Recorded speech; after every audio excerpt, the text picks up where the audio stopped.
भक्तों ने अपना अटूट विश्वास पैसे और कीमती जेवरों के तौर पर दान पेटियों में चढ़ाया, लेकिन आरोप है कि उसी विश्वास को झकझोरने वाला पाप चढ़ावा चोरों ने किया।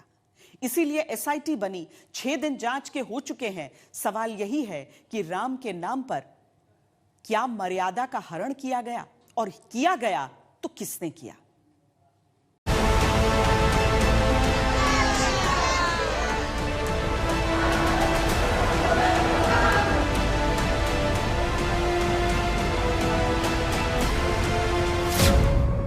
राम मंदिर के दान को कितनों ने लूटा?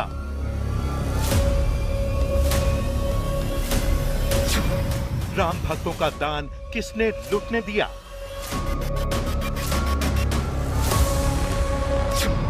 कितने किरदार और कितने राजदार?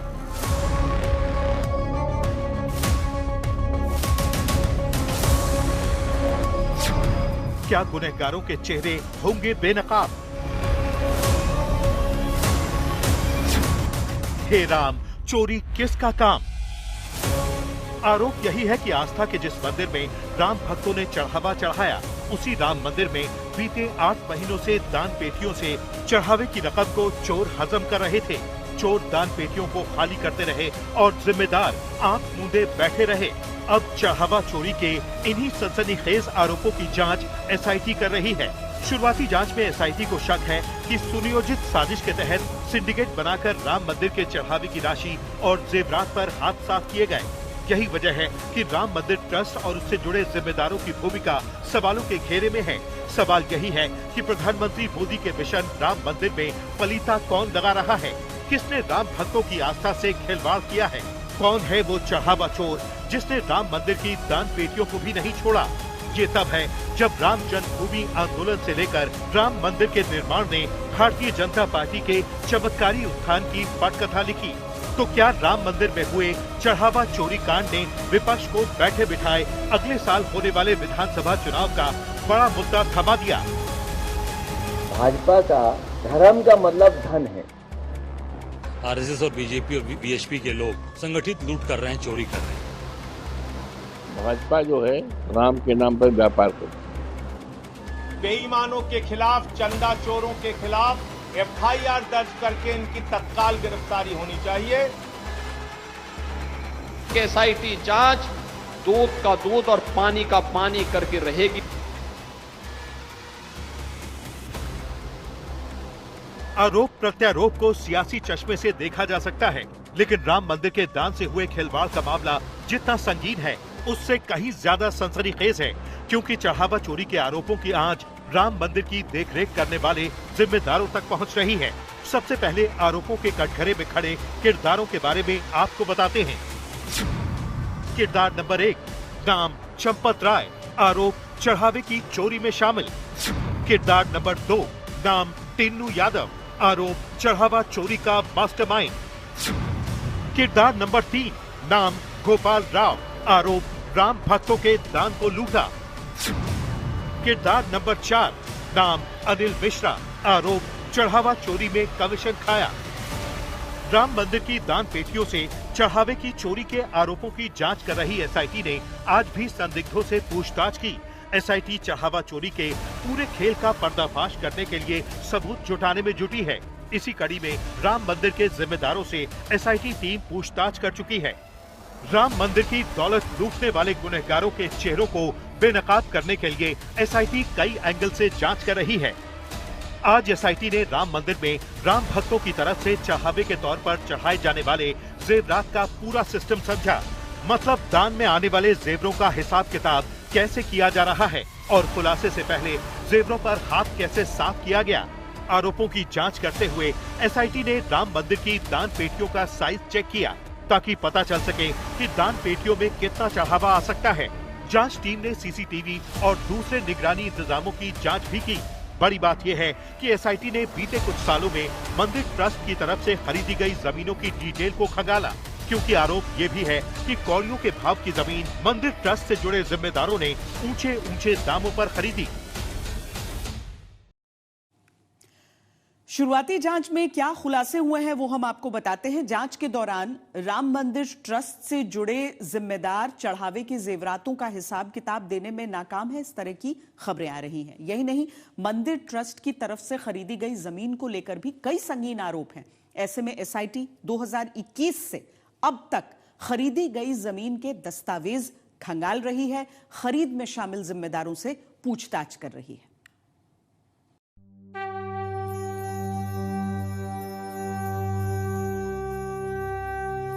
आए हैं राम आए हैं, प्रभु श्री राम आए हैं, आए हैं राम आए हैं, प्रभु श्री राम आए हैं। खुलासा नंबर 1, दान पेटियों में आए चढ़ावे की गिनती का जिम्मा संभालने वाले दीनानाथ वर्मा, प्रकाश गुप्ता और सुभाष श्रीवास्तव की भूमिका शक के घेरे में है, क्योंकि चढ़ावे में चोरी गिनती करने वाले कर्मचारियों की मिलीभगत के बिना संभव नहीं है। खुलासा नंबर 2, राम मंदिर के आरएमओ यानी रेडियो मॉनिटर ऑफिसर की भूमिका कटघरे में है। आरएमओ के कंधों पर ही सीसीटीवी से निगरानी का काम था। आरोप है चोरी के वक्त सीसीटीवी को बंद कर दिया जाता था। बड़ी बात यह है कि 17 सालों से आरएमओ सीसीटीवी निगरानी का काम देख रहे थे और सीधे चंपत राय को रिपोर्ट करते थे। खुलासा नंबर 3, गेट पास बनाने की जिम्मेदारी निभाने वाले सोमेश आनंद एसआईटी के रडार पर हैं, क्योंकि बिना गेट पास के चढ़ावे की रकम या फिर चढ़ावे के जेवरात राम मंदिर से बाहर नहीं जा सकते थे। आरोप यही है कि सोमेश आनंद ने बिना चेकिंग के चढ़ावे की गाड़ी को मंदिर परिसर से बाहर जाने दिया। सवाल यही है, ऐसा क्यों किया गया?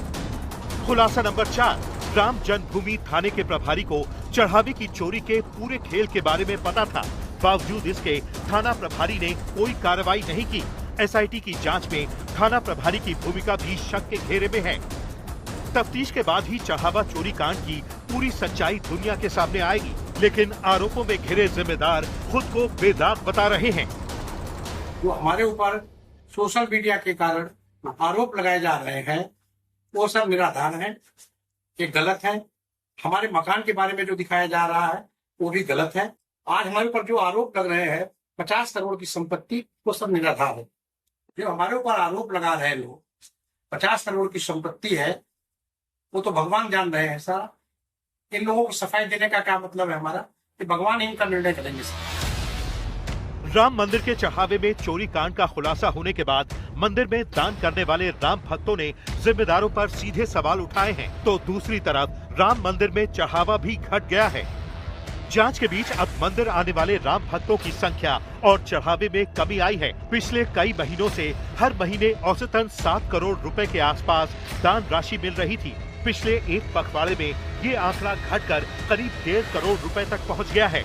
वहीं कर्नाटक की एक श्रद्धालु का आरोप है कि राम मंदिर में कीमती हार दान किया था, लेकिन आज तक उसकी रसीद नहीं मिल पाई है। पता नहीं राम मंदिर में चढ़ाए हार का क्या हुआ। हालांकि राम मंदिर ट्रस्ट लगातार यही दावा कर रहा है कि दान में मिली राशि और उसकी गिनती की प्रक्रिया पूरी तरह पारदर्शी और सुरक्षित है, लेकिन माना जा रहा है कि विवाद के चलते राम भक्तों के मन में भी कई तरह के सवाल उठ रहे हैं उस चढ़ावे को लेकर जो वो राम मंदिर में आस्था के नाम पर दान करते थे। आशीष श्रीवास्तव, अयोध्या आज तक। अयोध्या में चढ़ावा चोरी के मामले में 5वें दिन एसआईटी ने अपनी जांच पूरी तरीके से जारी रखी। इस बार जो जांच है उसका दायरा बढ़ाया गया, जिसमें आभूषण जो राम मंदिर में आए उसके बारे में तफ्तीश की गई। एसआईटी ने पूरी उसकी जानकारी की। इसके अलावा जो ट्रस्ट के लोग हैं उनसे पूछताछ की गई। यहाँ तक टिन्नू यादव से दोबारा पूछताछ की गई। कई घंटों तक ये एसआईटी की जांच चलती रही। यानी कि अब ये जरूर है कि कहीं ना कहीं रिपोर्ट में आभूषण जो हेरफेर हुई उसको लेकर, इसके साथ साथ सीसीटीवी चेकिंग को लेकर भी एसआईटी ने अपने पास मामले को दर्ज कर लिया है। एविडेंस के तौर पर पेन ड्राइव्स और सीसीटीवी की फुटेजेस के बारे भी खंगाले गए हैं। यानी कि एसआईटी तेजी से अब आगे बढ़ रही है और कहीं ना कहीं 5वें दिन भी, जब सीएम योगी आदित्यनाथ भी अयोध्या में थे, इस तरीके की जांच पूरी तरीके से जारी है। लखनऊ से कैमरा पर्सन गौरव के साथ आशीष श्रीवास्तव, आज तक। राम मंदिर में चढ़ावा विवाद पर मंदिर निर्माण समिति के चेयरमैन नृपेंद्र मिश्र ने आज तक से खास बातचीत में कई गंभीर आरोप लगाए हैं। पूरे मामले पर नृपेंद्र मिश्र ने जो कुछ आज तक को बताया वो इस बात की तरफ इशारा करता है कि राम के नाम पर जो काम कुछ जिम्मेदार लोगों को सौंपा गया उसे पूरा करने में घनघोर लापरवाही बरती गई। मैंने कुछ कागजों का अध्ययन किया जिसमें वर्ष 2023 से लेकर 2025 तक कुछ निर्देश हैं कि किस प्रकार काउंटिंग होगी। आप यूं समझे कि वो एक तरीके से एसओपी है। हाँ। यदि उसका पालन हुआ होता तो ये आज का दिन हमें नहीं देखना होता। उसमें यहां तक विवरण है कि जो व्यक्ति काउंटिंग करने आएगा वो कपड़े क्या पहनेगा। वो कपड़े bank, state bank of India उपलब्ध कराएंगे। किस प्रकार से एंट्री और एग्जिट पर फ्रिस्किंग होगी उस व्यक्ति की, जितनी बार वो अंदर और बाहर जाएगा जांच होगी, विश्वास पे नहीं छोड़ा जाएगा।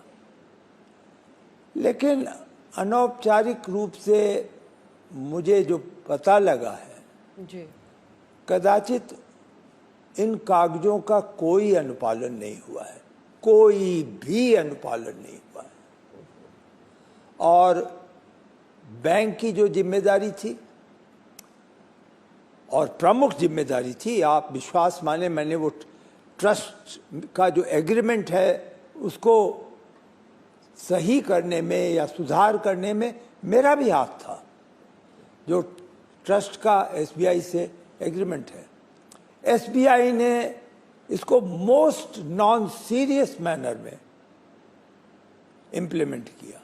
आपने अभी बात बताई है और टिप्पणी किया और सही है कि जो इस दान पत्र में बहुमूल्य मेटल डाले गए हैं, धातु, अंगूठी, कड़ा, चेन, बाली कानों की, हर महिला का सोचिए आप, हर महिला का एक, वो जब ये स्थिति कब आती है उसको आप कृपा करके चित्र सोचें।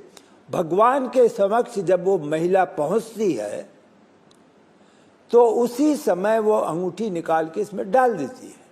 ये है उसका विश्वास। अब वो जब काउंटिंग के लिए दान पत्र बक्सा उल्टा जाता है तो रुपए के नोट भी गिरते हैं, कॉइन्स भी गिरते हैं और ये बहुमूल्य धातुएं भी गिरती हैं। मैं समझता हूं तीनों के हिसाब में गंभीर कमियां थीं और उससे भी अधिक नियंत्रण, जो सुपरविजन था, जो बैंक के दो लोगों को वहां पे रखना था परमानेंटली, और जो ट्रस्ट के दो लोग वहां पर थे, वह सुपरविजन टोटली लैकिंग था, इनफॉर्मल था। और जब ये बक्से बंद होकर के, काउंटिंग होकर के गड्डियां बैंक जाती थी और बैंक में रिसीव किया जाता था, उसमें भी जिस प्रकार का नियंत्रण होना चाहिए था, डबल लॉक की चाबियां किसके पास रहेंगी, विश्वास नहीं किया जाए। ऐसा तो नहीं है कि अनौपचारिक रूप से एक ही व्यक्ति को दोनों चाबी दे दी गई। ये सब चीज़ों में कहीं न कहीं निगरानी की कमी थी। तो जो निष्ठा और निगरानी प्रबंधन के दो पक्ष होते हैं, वो दोनों ही इसमें जो है उनकी हानि हुई है। मुख्यमंत्री भरोसा दे चुके हैं, 29 जून तक सबको संयम रखने को कहा है, इस दावे के साथ कि अपराधी बचने नहीं पाएंगे। एसआईटी की जांच पर सबकी नजर है ताकि सच पता चले कि आखिर किसने चढ़ावा अपनी जेब में रखा जो भक्तों ने दिया था राम के नाम पर।